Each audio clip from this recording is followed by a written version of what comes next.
ಅಲ್ಲಿ ಮತ್ತೊಂದು 6 ತಿಂಗಳಾದ್ಮೇಲೆ ಮತ್ತೊಂದು ಯಾವ್ದಾರ ಕಷ್ಟ ಬಂದ್ರೆ ದೇವ್ರೇ ನಿಂಗೆ ಹೇಳಿದ್ದಲ್ಲಪ್ಪ, ದೇವ್ರು ಹೇಳ್ತಾನೆ ನೀ ಹೇಳಿಲ್ಲ ಮಗಳೇ. ನೆಕ್ಸ್ಟ್ ದಿನನೇ ನಾನು ಏನ್ ಮಾಡಿದೆ, ಉತ್ತರ ಹಿಡ್ಕೊಂಡು ನಿಂತಿದ್ದ, ನೀನ್ ಬಂದೇ ಇಲ್ಲ ಅಂತ. ಅಲ್ಲೆಲ್ಲೂಯ್ಯ. ಈಗ ನಾನು ಕ್ಯಾಶ್ ಇನ್ಕಮ್ ಹಾಕಿದೆ ಅಂತ ಇಟ್ಕೊಂಡು 21 ಡೇಸ್ ಆಯ್ತು. ಈಗ ಅಲ್ಲಿ ಸಿಗ್ತದ ಬಿಡ್ರಿ ಎಷ್ಟು ದಿನ. ಈಗ ಹಳೆ ಕಾಲದಲ್ಲಿ ಆಗಿದ್ರೆ ಏನ್ ಮಾಡ್ತಾ ಇದ್ರು, ಅದು ರೆಡಿ ಮಾಡಿ ಇಟ್ಕೊಳ್ತಾ ಇದ್ರು. ಆತ ಬರ್ಲಿಲ್ಲ ಅಂದ್ರೆ ಏನ್ ಮಾಡ್ತಿದ್ರು, ಯಾಕಂದ್ರೆ ತಿಪ್ಪಿಲ್ಲ.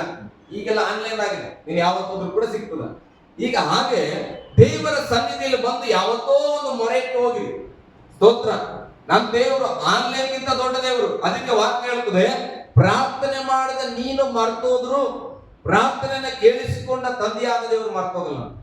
ದೇವ್ರು ವೇಟ್ ಮಾಡಕತ್ತಾನ. ನನ್ನ ಮಗಳು ಏನೋ ನನ್ಗೆ ಹೇಳಿ ಹೋಗಿಲ್ಲ, ನಾನು ಕೊಡಬೇಕಾದನ ಇವಾಗ ಬರ್ತಾಳ, ನಾಳೆಗೆ ಬರ್ತಾಳ, ಈ ವಾರ ಬರ್ತಾಳ, ನೆಕ್ಸ್ಟ್ ವಾರ ಬರ್ತಾಳ ಅಂತ.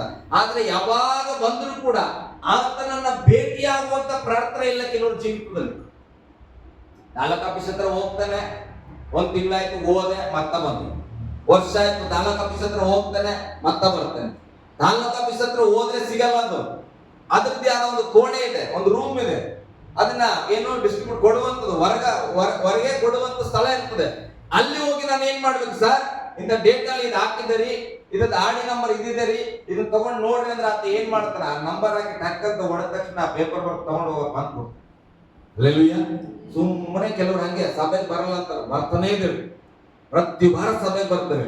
ಆದ್ರೆ ಸಭೆಗೆ ಬಂದು ಯಾರನ್ನ ನಾವು ಭೇಟಿ ಮಾಡಬೇಕಾಗಿದೆ, ಯಾರ ಜೊತೆ ನಾವು ಕೆಲಸ ಒಪ್ಪಿಸಿದ್ದೇವೆ, ಯಾರಿಗೆ ನಮ್ಮ ಕಷ್ಟವನ್ನು ಹೇಳೋಗಿದ್ದೇವೆ, ಯಾರಿಗೆ ನಮ್ಗೆ ಇಂಥದ್ದೊಂದು ಕೆಲಸ ಮಾಡಿಸೋಮ ಅಂತ ಹೇಳಿದ್ದೇವೆ, ಅವರನ್ನ ಭೇಟಿ ಮಾಡ್ತಾ ಇಲ್ಲ. ಹೊರಗೆ ನಿಂತರನ್ನ ಕೇಳ್ತೇವೆ, ನಮ್ ಕೆಲಸ ಆಗಿದೆ ಅಲ್ರಿ ಪಾಸ್ಟ್ರೆ? ಆಗ್ತದ ಚಿಂತೆ ಮಾಡಬೇಡ. ಕಾಂಪೌಂಡರ್ ಇದ್ದಂಗೆ ಪಾಸ್ಟ್ರೆಗಳಿಗೆ ನಾವು ಏನ್ ಮಾಡ್ತೇವೆ, ಫಸ್ಟೇ ನನ್ನ ಮನೇಲಿ ಬಹಳ ಕಷ್ಟ, ಚಿಂತೆ ಮಾಡಬೇಡ ನಾನು ಹೇಳಿ ಸಾಯ್ಬರು. ಅಲ್ಲೆಲ್ಲೂಯ್ಯ. ನಾ ಹೇಳ್ತಾನೆ ಸಾಯ್ಬರು ಬಿಡು ನನ್ ಕತೆ. ಡೈರೆಕ್ಟ್ ಆಗಿ ಒಂದಿನ ನೀ ಏನ್ ಮಾಡ, ಕಾಂಪೌಂಡರ್ ಸೈಡ್ ಹಾಕಿ ಮುಂದಕ್ಕೆ ಹೋಗು. ಅಲ್ಲೆಲ್ಲೂಯ್ಯ. ಡೈರೆಕ್ಟ್ ಯಜಮಾನ್ರೆ ಕಾಂಪೌಂಡರ್ ಕೊಟ್ಟಿ ಸಾಕಾಯ್ತು, 100 ರೂಪಾಯಿ ಕೊಟ್ಟಿನಿ, 10 ರೂಪಾಯಿ ಕೊಟ್ಟಿನಿ, 5 ರೂಪಾಯಿ ಕೊಟ್ಟಿನಿ, 1000 ರೂಪಾಯಿ ಕೊಟ್ಟಿನಿ, ಹಂಗೆಲ್ಲ ಪಾಸ್ಟ್ಗಳು. ಪಾಸ್ಟ್ ನಮ್ಗೆ ಜಪ ಮಾಡ್ರಿ ಕೊಡ್ರಿ ಇಲ್ಲ ಅಂತ ನಾನು ಹೇಳ್ತಿಲ್ಲ. ಅದೇ ಪಾಸ್ಟ್ ಕೊಡೋದನ್ನ ಕಾಣಿಕೆ ಕೊಡ್ರೆ ಅದು ಬೇರೆ ವಿಚಾರ. ಆದ್ರೆ ಪಾಸ್ಟರ್ ಕೊಟ್ಟು ಪಾಸ್ಟರ್ ಅಲ್ಲಿ ಹೋಗಿ ರೆಕಮೆಂಡ್ ಮಾಡೋಕ್ಕಿಂತ ಡೈರೆಕ್ಟ್ ಆಗಿ ದೇವರು ಬಾಗಿ ತೆರೆದನಪ್ಪ. ಮಧ್ಯಸ್ಥಿಕೆ ಇಲ್ಲೇ ಇವಾಗ ದೇವರು ವಾಕ್ಯ ಹೇಳ್ತದ, ನನಗೂ ದೇವರು ಮಧ್ಯಸ್ಥಿಕೆ ಒಬ್ಬನೇ ಆತ ಕ್ರಿಸ್ತನು, ಯಾವ ಪಾಸ್ಟರ್ ಇಲ್ಲ. ನಾವೇನ್ ಮಾಡ್ಬೇಕು, ಡೈರೆಕ್ಟ್ ಆಗಿ ದೇವರು ಭೇಟಿ ಮಾಡ್ಬೇಕು. ಸ್ವಾಮಿ ನಾನ್ ನಿನ್ಗೊಂದು ಕೆಲಸ ಒಪ್ಪಿಸಿದ್ದಲ್ಲಪ್ಪ, ಏನಾಯ್ತು ನನ್ನ ಪರಿಸ್ಥಿತಿ, ನನ್ನ ಕುಟುಂಬದ ಏನಾಯ್ತು, ನನ್ನ ಸಭೆದ ಏನಾಯ್ತು, ನಿನ್ನ ಉತ್ತರ ಏನು, ನನಗೆ ನೀನ್ ಡೈರೆಕ್ಟ್ ಹೇಳಂತ ಕುತ್ಕೊಳ್ಬೇಕು. ಹಲ್ಲೆಲೂಯಾ. ಗಟ್ಟಿಯಾಗಿ ಹಲ್ಲೆಲೂಯಾ, ಹಲ್ಲೆಲೂಯಾ. ನಾನು ಗ್ಯಾಸ್ ಇನ್ಕಮ್ ಹಾಕಕ್ ಹೋಗಿದ್ದೆ, ನಿಮ್ಗೆ ಅರ್ಥ ಆಗಕ್ಕೆ ಮತ್ತೆ ಹೇಳ್ತೀನಿ. ನಾನು ಹೋದಾಗ 3-4 ಸರಿ ಆಗ್ಲಿಲ್ಲ. ಮತ್ ಬೇರೆಯವ್ರ ಕೈ ಕಳಿಸ್ದೆ, ಆಗ್ಲೇ ಇಲ್ಲ. ಆಮೇಲೆ ಒಂದ್ಸರಿ ಏನ್ ಮಾಡಿದ್ರು, ರಾಕೇಶ್ ಅಣ್ಣ ಕರ್ಕೊಂಡೋದ್ರು. ಕರ್ಕೊಂಡಾಗ ಏನ್ ಮಾಡಿ, ಸಾರ್ ಯಾಕಾಗಲ್ರಿ ಬನ್ರಿ ಇಲ್ಲಿ ನಾನು ಜೊತೆ ಅಂತ ಹೇಳಿ ಕರ್ಕೊಂಡೋಗಿ. ಅವ್ರು ಏನ್ ಗೊತ್ತಾ, ಎಲ್ಲ ಕಡೆ ಅವ್ರು ಭೇಟಿ ಮಾಡ್ತಾರ. ಊಟಕ್ಕೆ ಹೋಗಿ ಬರ್ಲಿ ಬಿಡ್ರಿ, ಎಷ್ಟು ಗಂಟೆಗೆ ಬರ್ತಾರ, 10 ಗಂಟೆಗೆ ಕೊಡ್ತಾರೆ. ಫಸ್ಟ್ ಇಲ್ಲೇ ಚಾಯ್ ಕೊಡೋಣ, ಅರ್ಜಿ ಹಾಕಿದ್ದಾಯ್ತು. ಮತ್ತೆ ಇದು ಎಷ್ಟು ದಿನಕ್ಕೆ ಮೇಲ್ ಆಫೀಸರ್ಗೆ ಹೋಗ್ತದೆ, 2 ದಿನ. 2 ದಿನ ಆದ್ಮೇಲೆ ಬರೀಸರ್ ಅವರು ಫೋನ್ ಮಾಡಿದ್ರು, ಬಂದಿಲ್ಲ. ಮತ್ತೆ ವಾಪಸ್ ಎಲ್ಲಿ ಅದ ಅಲ್ಲಿಗೆ ಹೋದ್ರು. ನೀವು 2 ದಿನ ಆದ್ರೂ ಯಾಕೆ ಕಳಿಸಿಲ್ಲ? ಕಳಿಸ್ಲಿ ಆಯ್ತು. ಮತ್ತೆ ಅಲ್ಲಿಂದ ಯಾವಾಗ ಫಾಲೋಅಪ್ ಮಾಡಿ ನಾನು ಅನ್ಕೊಂಡೆ ಇವಾಗ ಕೆಲಸ ಆಗಲ್ಲ ಅಂತ ನನ್ನ ಮನಸ್ಸು. ಅವ್ರು ಏನ್ ಮಾಡಿದ್ರು ಗೊತ್ತಾ, ಫಾಸ್ಟ್ರೆ ನಿಮ್ದು ಗ್ಯಾಸ್ ಇನ್ಕಮ್ ಅನ್ನು ತಗೊಂಡು. ಹಲ್ಲೆಲೂಯಾ. ಹೇಗಾಗ್ತಿದ್ದು ಆ ಮಾಡೋನು ಮನಸ್ಸಿಲ್ಲ ಅಂದ್ರೂ ಕೂಡ ಇವ್ರು ಬಿಡ್ತಾ ಇಲ್ಲ. ಏನ್ ಮಾಡ್ತಾರೆ, ಟೈಮ್ 10 ಕೇಳಿದ್ರೆ 9:50 ಹೋಗಿ ಕಾದು ಕೊಡ್ತಾ ಇದ್ದೇವೆ. ಅವಾಗ ಏನಾಯ್ತು, ಅದು ಕೆಲಸ ಆಯ್ತು. ದೇವರನ್ನ ಬೇಡಿಕೊಳ್ಳುವ ವಿಷಯದಲ್ಲೂ ಕೂಡ ನಾವು ಹೀಗೆ ನಿರ್ದಿಷ್ಟವಾಗಿ ಮಾಡಬೇಕು, ಕ್ರಮೇಣವಾಗಿ ಮಾಡಬೇಕು. ದೇವರ ವಾಕ್ಯ ಹೇಳ್ತಾ, ಬೇಡಿಕೊಳ್ಳಿರಿ ದೊರೆಯುವುದು. ಯಾರಿಗೊಬ್ಬರು ದೊರೆಯುವುದಂತನ, ಬೇಡಿಕೊಳ್ಳುವ ಎಲ್ಲರಿಗೂ ದೊರೆಯುವುದು. ಹುಡುಕಿರಿ. ಹಲ್ಲೆಲೂಯಾ. ಬೇಡಿದಂತ ಸಂಗತಿಯನ್ನ ನಾವು ನೆಕ್ಸ್ಟ್ ಹುಡುಕ್ಬೇಕು. ದೇವರ ಹತ್ರ ಪ್ರಾರ್ಥನೆ ಮಾಡಿದ ಯಾವುದೋ ವಿಷಯಕ್ಕಾಗಿ ಹಂಗಂತೇಳಿ ಸುಮ್ಮನೆ ಕುತ್ಕೊಳ್ಬಾರ್ದು. ನಾನು ಪ್ರಾರ್ಥನೆ ಮಾಡಿದ ವಿಷಯವನ್ನ ದೇವರು ಹೇಗೆ ಕೊಡ್ತಾನೆ, ಯಾವಾಗ ಕೊಡಬಹುದು, ದೇವರೇ ಅದನ್ನ ನಾನು ಹುಡುಕುತ್ತೇನೆ ಎಂಬುದಾಗಿ ಹುಡುಕಬೇಕು. ಹಲ್ಲೆಲೂಯಾ. ಮತ್ತೆ ವಚನ ಏನಂತ ಹೇಳ್ತದೆ, ತಟ್ಟಿರಿ ತೆರೆಯುವುದು. ಹಲ್ಲೆಲೂಯಾ. ಅದು ತೆರೆದು ಬಾಗಿಲು ತೆರೆದು ದೇವರು ಅದನ್ನ ನಮಗೆ ಹೊಂದಿಕೊಳ್ಳುವವರೆಗೂ ನಮ್ಮ ಪ್ರಾರ್ಥನೆ ನಿಲ್ಲಬಾರದು ಪ್ರಿಯರೇ. ಹಲ್ಲೆಲೂಯಾ. ಪ್ರಾರ್ಥನೆ ಅಂದ್ರೆ ಸುಮ್ಮನೆ ಏನೋ ಪ್ರೇಯರ್, ಪ್ರಾರ್ಥನೆ ಅಂದ್ರೆ ಹಿಂಗಲ್ಲ. ಪ್ರಾರ್ಥನೆ ಅಂದ್ರೆ ಅಂತರಾಳದಿಂದ ಬರಬೇಕು. ನನ್ನ ಕೂಗು ನಿಜವಾಗಿಯೂ ದೇವರು ಮುಟ್ಲೇಬೇಕು. ಒಂದು ಸ್ವರ ಅಲ್ಲಿಂದ ಕೇಳಬೇಕು. ಹಲ್ಲೆಲೂಯ. ಆ ರಕ್ತಕುಸುಮ ರೋಗಿ ಯೋಚನೆ ಮಾಡಿದ್ರು, ಯೇಸು ಸ್ವಾಮಿಯ ಉಡುಪನ್ನು ಮುಟ್ಟಿದ್ರೆ ಏನಾಗ್ತದೆ, ನನಗೆ ಸ್ವಸ್ಥವಾಗ್ತದೆ. ಅದು ಎಲ್ಲಿ ಬೈಬಲ್ ಅಲ್ಲಿ ಬರ್ದಿಲ್ಲ. ಯೇಸು ಸ್ವಾಮಿ ಹೋಗಿ ಉಡುಪು ಮುಟ್ಟಿದ್ರೆ ನಿಮ್ಗೆ ಸ್ವಸ್ಥತೆ ಆಗ್ತದೆ ಧರ್ಮಶಾಸ್ತ್ರದಲ್ಲಿ ಬರ್ದಿಲ್ಲ. ತಂದೆಯಾದ ದೇವ್ರು ಹೇಳಿಲ್ಲ, ನನ್ನ ಮಗನನ್ನ ಕಳಿಸ್ತೇನೆ, ನೀವು ಹೋಗಿ ಆತನ ಬಟ್ಟೆ ಮುಟ್ರಿ ನಿಮ್ಗೆ ಸೌಖ್ಯ ಆಗ್ತದೆ ಅಂತ ಹೇಳಿಲ್ಲ. ಬೆಚ್ಚದ ಕೊಳ ಇದ್ದಿತ್ತು ಅಲ್ಲ, ಬೆಚ್ಚದ ಕೊಳ. ಅಲ್ಲಿ ಏನಾಗ್ತಾ ಇತ್ತು, ರೋಗಿಗಳೆಲ್ಲ ಅಲ್ಲಿ ಹೋಗಿ ಕೂತ್ಕೊಳ್ತಾ ಇದ್ರು. ಒಂದು ನಿಯಮ ಇತ್ತು, ಏನು, ಒಬ್ಬ ದೇವದೂತನು ಆ ಕ್ಷಣ ಆ ಸಮಯಕ್ಕೆ ತಕ್ಕ ಹಾಗೆ ಬಂದು ಆ ನೀರನ್ನ ಕಾಲಕ್ಕೆ ಹೋಗ್ಬಿಡ್ತಾನೆ. ಆ ಸಮಯದಲ್ಲಿ ಯಾರಾದ್ರೂ ಟಪ್ಪಂತ ಅದ್ರೊಳಗಡೆ ಬಿದ್ರೆ ಏನಾಗ್ತಾರೆ, ಸೌಖ್ಯ ಆಗ್ತಾರೆ. ಒಂದು ನಿಯಮ ಇದೆ. ಹಾಗೆ ರಕ್ತ ಕುಸುಮ ರೋಗಿ ಪಾಲ ಮಾಡಿದ್ರೆ ಅದು ಯಾವ ನಿಯಮವಲ್ಲದು, ಎಲ್ಲೂ ಹೇಳಿಲ್ಲ.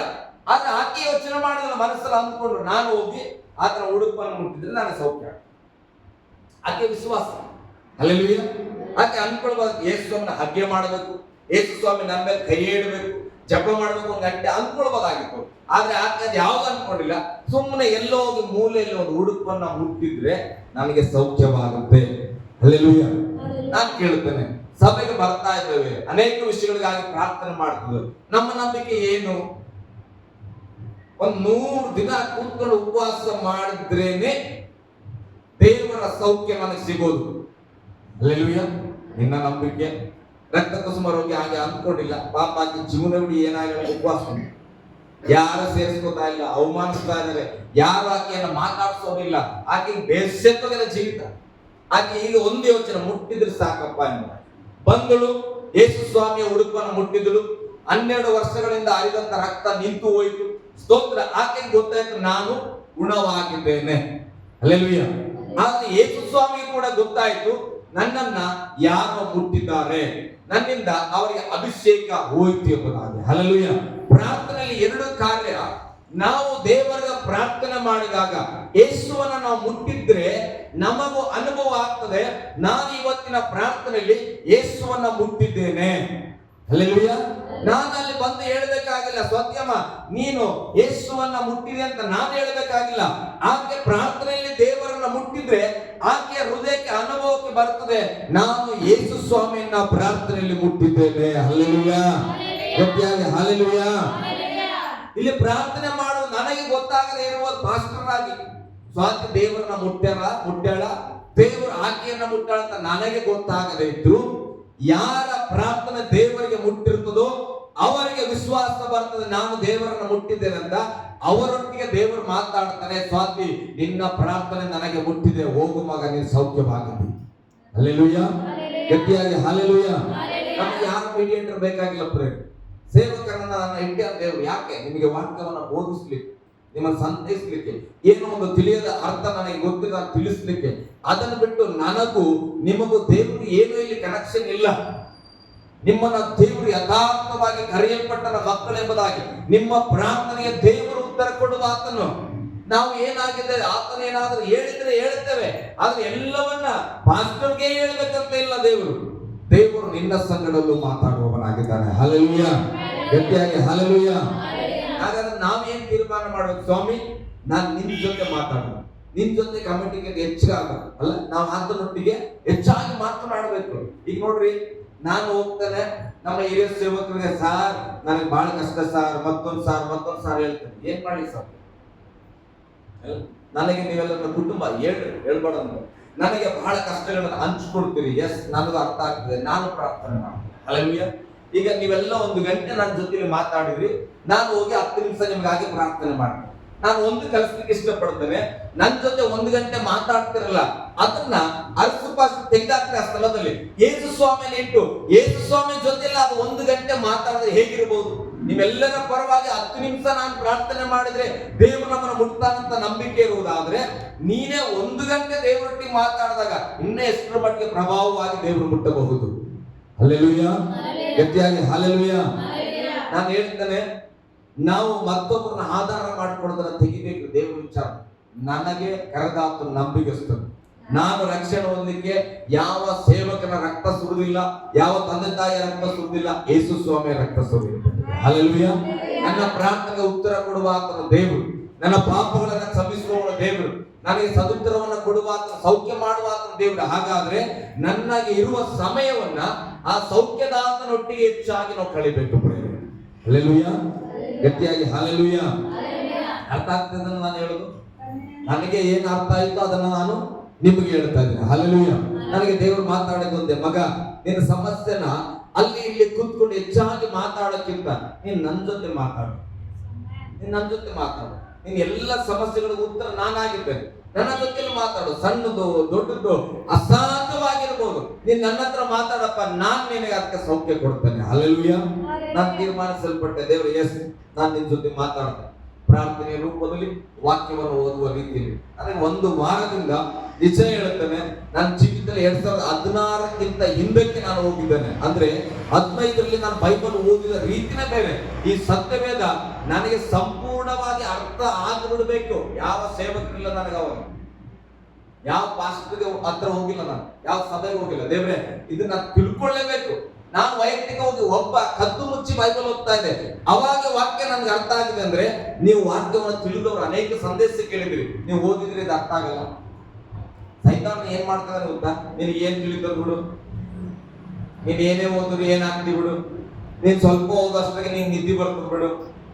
2 ವಚನ ಓದಾಗ ನಿದ್ದೆ ಬರ್ಲಿ ಪರವಾಗಿಲ್ಲ, ಹಲ್ಲೆಲೂಯಾ. 2ನೇ ವಚನ ಓದ್ ಮಲ್ಕೋ.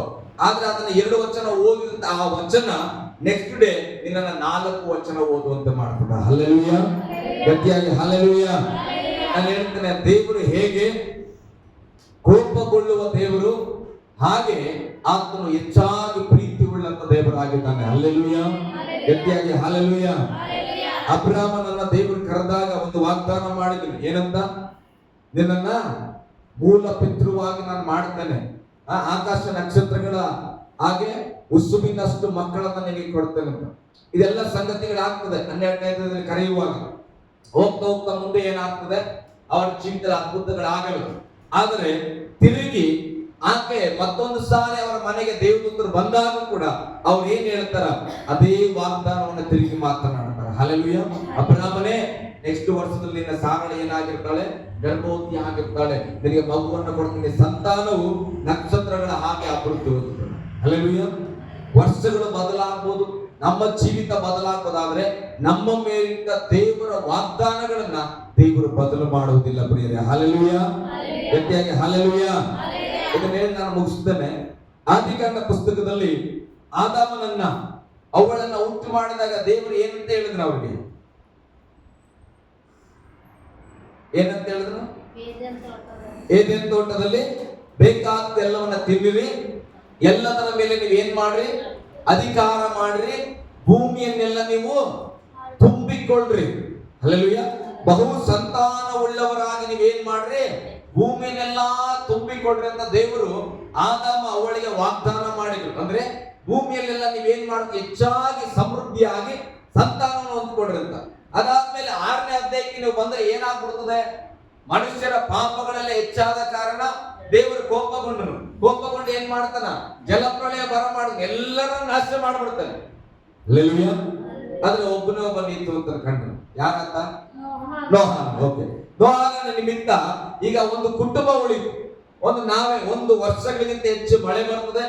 ಆಮೇಲೆ ನೀರೆಲ್ಲ ಕಡಿಮೆ ಆದ್ಮೇಲೆ ಒಳಗಿಂದ ನೋಹನನ ಹೊರ ಬಂದು ನೋಹನಿಗೆ ದೇವರು ಏನು ವಾಗ್ದಾನ ಮಾಡಿ? ಹಲ್ಲೆಲೂಯಾ. ನೋಹನೊಟ್ಟಿಗೆ ಒಂದು ಒಡಂಬಡಿಕೆ ಮಾಡಿಕೊಂಡು, ನೋಹನೇ ಇನ್ನು ಮುಂದೆಯಿಂದ ಜಲಪ್ರಳಯ ಯಾವತ್ತೂ ಆಗಲ್ಲ, ನನಗೂ ನಿನಗೊಂದು ಕಾಮನ್ ಬಿಲ್ ಅನ್ನ ಬರ ಮಾಡ್ತೇನೆ, ಅಲ್ಲ ನಿಮ್ಗೆ ಕಾಮನ ಬಿಲ್ ಅನ್ನ ಬರ ಮಾಡ್ತೇನೆ. ಅದು ಬಂದಾಗ ಮಳೆ ಕಡಿಮೆ ಆಗ್ತದೆ, ನಿನಗೂ ನನಗೂ ನೆನಪಿನ ಗುರುತು, ಜನರನ್ನು ನಾಶ ಮಾಡಲ್ಲ. ನೋಹನ ನೀನ್ ಏನ್ ಮಾಡೀಗ? ಭೂಮಿಯಲ್ಲಿ ಬಹು ಸಂತಾನ ಉಳ್ಳವನಾಗಿ ಇಡೀ ಭೂಮಿಯನ್ನು ನೀನು ತುಂಬಿಕೋ. ಹಲ್ಲೆಲೂಯಾ. ಮನುಷ್ಯನಿಗೆ ಮಾಡಿದ ವಾಗ್ದಾನವನ್ನ ಕೇಳಿಸಿಕೊಂಡ ಆದಾಮನು ಮರೆತು ಹೋದನು, ಸತ್ತು. ಆದ್ರೆ ಆ ವಾಗ್ದಾನ ಮಾಡಿದಂತ ದೇವರು ಅಷ್ಟು ತಲೆಮಾರುಗಳು ಹೋಗಿದ್ರು ಕೂಡ ಇಡೀ ಭೂಮಿಯೆಲ್ಲ ನಾಶ ಆಯ್ತು, ಎಲ್ಲ ಜನ ಸತ್ತೋದ್ರು. ಉಳಿದಿರುವ ಒಂದು ಕುಟುಂಬಕ್ಕೆ ದೇವರು ಮತ್ತೆ ವಾಗ್ದಾನ ಮಾಡ್ತಾನೆ, ನೀನು ಭೂಮಿಯಲ್ಲಿ ಬಹು ಸಂತಾನವುಳ್ಳವರಾಗಿ ಅಭಿವೃದ್ಧಿ ಹೊಂದಿಕೋ. ಹಲ್ಲೆಲೂಯಾ. ಅದಾದ ಮೇಲೆ 12ನೇ ಅಧ್ಯಾಯಕ್ಕೆ ಬಂದಾಗ ಅಬ್ರಾಮನು ಮಂಚೆಯಲ್ಲಿದ್ದಂತ ಸಾರಾಳನ್ನ ದೇವರು ನೋಡಿ ಹೇಳ್ತಾನ, ನೀನೇನ್ ಮಾಡು, ಬಹು ಸಂತಾನ ಉಳ್ಳವರಾಗಿ ಅಭಿವೃದ್ಧಿ ಆಗು. ಹಲ್ಲೆಲೂಯಾ, ಗಟ್ಟಿಯಾಗಿ ಹಲ್ಲೆಲೂಯಾ. ನನ್ನ ಪರಿಸ್ಥಿತಿಗಿಂತ, ನನ್ನ ಶಾರೀರದ ಆರೋಗ್ಯಕ್ಕಿಂತ ನನ್ನನ್ನ ಕರೆದ ದೇವರು ದೊಡ್ಡವನು. ವಾಕ್ಯ ಹೇಳುತ್ತದೆ, ಮನುಷ್ಯರ ಜೀವಿತ ಬದಲಾಗಿರಬಹುದು, ಆತನಿಗೆ ಕೊಟ್ಟ ವಾಗ್ದಾನವು ಎಂದಿಗೂ ಬದಲಾಗಲಿಲ್ಲ. ಹಲ್ಲೆಲೂಯಾ. ಆದಾಮ ಬದಲಾದನು, ಅಲ್ಲಿಗೆ ನೋಹ ಬಂದು, ನೋಹನ ಜಾಗಕ್ಕೆ ಅಬ್ರಾಮನ ಬಂದು. ಆದರೆ ದೇವರು ಮನುಷ್ಯರಿಗೆ ಕೊಟ್ಟಿದ್ದ ವಾಗ್ದಾನ ಇವತ್ತಿಗೂ ನೆರವೇರ್ತಾ ಇದೆ. ಭೂಮಿಯಲ್ಲೆಲ್ಲ ಬಹು ಏನಾಗ್ತದೆ, ಮನುಷ್ಯರ ಅಸಂಖ್ಯ ಎಣಿಸಲಾರದಷ್ಟು ಮಕ್ಕಳು ಹುಟ್ಟುತ್ತಾರೆ. ಹಲ್ಲೆಲೂಯಾ.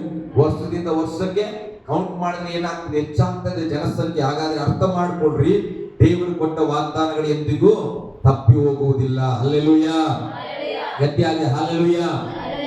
ಈಗ ವಾಗ್ದಾನ ಹೇಳ್ತದೆ, ಯಾರ್ಯಾರು ಯೇಸು ಕ್ರಿಸ್ತನಲ್ಲಿ ನಂಬಿಕೆಯುಳ್ಳವರಾಗಿ ರಕ್ಷಣೆ ಹೊಂದಿದ್ದೀರೋ ನೀವು ಅಬ್ರಾಮನ ಸಂತತಿಯವರು. ಹಲ್ಲೆಲೂಯಾ. ಹಾಗಾದ್ರೆ ಅಬ್ರಾಮನಿಗಿದ್ದ ವಾಗ್ದಾನಕ್ಕೆ ನೀವು ಕೂಡ ಸಹಭಾಗಿಗಳು. ಮತ್ತೊಂದು ಕಡೆ ರೋಮಾಪುರದವರಿಗೆ ಬರೆದ ಪತ್ರಿಕೆಯಲ್ಲಿ ಹೇಳ್ತಾರೆ, ನೀವು ಕ್ರಿಸ್ತನ ಸಹಭಾಗಿಗಳು. ಹಲ್ಲೆಲೂಯಾ. ಕ್ರಿಸ್ತನಿಗುಳ್ಳ ಆಶೀರ್ವಾದಗಳಲ್ಲಿ ನಾವು ಸಹಭಾಗಿಗಳಂತ. ಅಂದ್ರೆ ಏನ್ ಕ್ರಿಸ್ತನ ಆಶೀರ್ವಾದ ಇದೆ ಅದರಲ್ಲಿ ನಮಗೆ ಪಾಲಿದೆ. ಹಾಗಾದ್ರೆ ನಾವು ಅಂದ್ಕೊಳ್ತೇವೆ, ನಾವೆಲ್ಲಿ ಬೆಳೆಯಕ್ಕಾಗ್ತದೆ, ನಾವೆಲ್ಲಿ ದೊಡ್ಡ ಸಭೆ ಕಟ್ಟಕ್ಕಾಗ್ತದೆ, ನಾವೆಲ್ಲಿ ಸುವಾರ್ತೆ ಹೇಳಕ್ಕಾಗ್ತದೆ, ನಾವೆಲ್ಲಿ ನೆಮ್ಮದಿ ಇರಕ್ಕಾಗ್ತದೆ, ನಮ್ಮ ಜೀವಿತ ಇದ್ರಾಗೆ ಹೋಯ್ತು. ಹಲ್ಲೆಲೂಯಾ. ವಾಗ್ದಾನ ಹೇಳ್ತದೆ, ನೀನು ಕ್ರಿಸ್ತನ ಸಹಭಾಗಿ, ಕ್ರಿಸ್ತನಿಗುಳ್ಳ ಸಮಾಧಾನದಲ್ಲಿ ನೀನು ಸಹಭಾಗಿ, ಕ್ರಿಸ್ತನಿಗೆ ಐಶ್ವರ್ಯದಲ್ಲಿ ನೀನು ಸಹಭಾಗಿ. ಹಾಗಾದ್ರೆ ನಿನ್ನ ಕಷ್ಟಕ್ಕಿಂತ ನಿನ್ನ ಯೋಚನೆಗಿಂತ ದೇವರು ಕೊಟ್ಟ ವಾಗ್ದಾನ ಬಹಳ ದೊಡ್ಡದು ಪ್ರಿಯರೇ. ಹಲ್ಲೆಲೂಯಾ.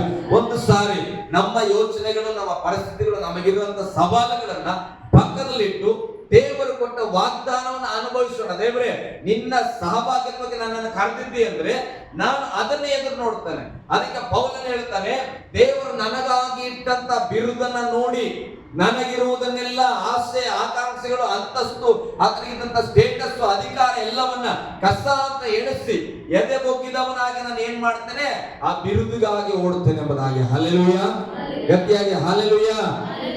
ಅಲ್ಲಿಗೆ ರೋಮನ್ ಪತ್ರಿಕೆಯಲ್ಲಿ ನಾವು ಗಮನಿಸುವಾಗ ಪೌಲನು ಆತನ ಇಬ್ರಿಯನು, ಹಲ್ಲೆಲೂಯಾ, ಧರ್ಮಶಾಸ್ತ್ರವು ಚೆನ್ನಾಗಿ ವ್ಯಾಖ್ಯಾನ ಮಾಡಿದ ವ್ಯಕ್ತಿ. ಇಡೀ ಧರ್ಮಶಾಸ್ತ್ರ ಇವ್ರಿಗೆ ಯಾರಿಗೆ, ಪೌಲನಿಗೆ ಚೆನ್ನಾಗಿ ಗೊತ್ತಿದೆ ಪ್ರೇರೆ. ಎಲ್ಲ ಧರ್ಮಶಾಸ್ತ್ರ ಗೊತ್ತು. ಪೌಲನನ್ನ ನೋಡುವಾಗ ಪೌಲನ ಏನಾಗಿದ್ದಾನೆ, ಕ್ರೈಸ್ತ ವಿರೋಧಿ ಆತ. ಯೇಸು ಸ್ವಾಮಿನ ನಂಬಿರೋರನ್ನ ಏನ್ ಮಾಡ್ತಾನ, ಹೊಡಿತಾನ, ಸೆರೆಮನೆಗೆ ಹಾಕ್ತಾನ. ಅಂತ ಪೌಲನು ರಕ್ಷಣೆನ ಹೊಂದಿದ ಮೇಲೆ ಹೇಳ್ತಾನ, ನನಗಿದ್ದ ಎಲ್ಲ ಅಧಿಕಾರ, ನನಗಿದ್ದ ಜ್ಞಾನ, ನನಗಿದ್ದಂತ ಎಲ್ಲ ಸಪೋರ್ಟ್, ನನ್ನ ಬ್ಯಾಕ್ ಗ್ರೌಂಡ್ ಎಲ್ಲ ಈಗ ಏನಾಗಿದೆ, ಕಸ. ಹಲ್ಲೆಲೂಯಾ. ನನಗೆ ಒಂದೇ ಈಗ ಪದವಿ ಅಂದ್ರೆ ಒಳ್ಳೆ ಉತ್ತಮವಾದದ್ದು ಅಂದ್ರೆ ಒಂದೇ, ಯೇಸು ನನಗಾಗಿ ಒಂದು ಬಿರುದನ್ನ ಇಟ್ಟಿದ್ದಾನೆ, ಜಯಮಾಲೆ ಇಟ್ಟಿದ್ದಾನೆ. ಅದಕ್ಕಾಗಿ ನಾನು ಇದೆಲ್ಲವನ್ನ ಪಕ್ಕದಲ್ಲಿ ಬಿಸಾಕಿ ಅದೊಂದೇ ಮಾರ್ಗದಲ್ಲಿ ನಾನು ಹೋಗ್ತೇನೆ. ಹಲ್ಲೆಲೂಯಾ, ಗಟ್ಟಿಯಾಗಿ ಹಲ್ಲೆಲೂಯಾ.